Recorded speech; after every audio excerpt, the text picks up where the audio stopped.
True story.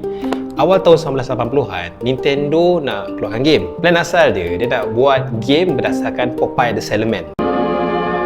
This'll stop them insect vultures.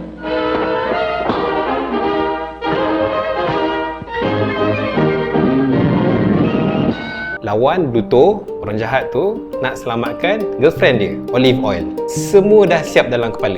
The problem is licensing untuk pakai Popeye the Sailor Man ni Mana mampu. masa tu Nintendo ni bukannya giant yang kita tahu sekarang. Masa tu diorang masih lagi company kecil. Duit tak banyak. Jadi Shigeru Miyamoto, designer Nintendo masa tu, dia cakap, Fine. I'll do it myself. dia tukar Popeye jadi Jumpman, nama asal Mario. Pluto jadi Donkey Kong. Olive Oil tukar jadi Pauline. Game tu keluar, Donkey Kong keluar, meletup. Lepas tu Jumpman dia tukar nama jadi Mario. Tapi pada tu tak dapat tu. Kenapa Mario? Sempena nama tuan tanah warehouse yang Nintendo sewa dekat US. Kadang-kadang benda yang kau tak dapat might be the best thing for you.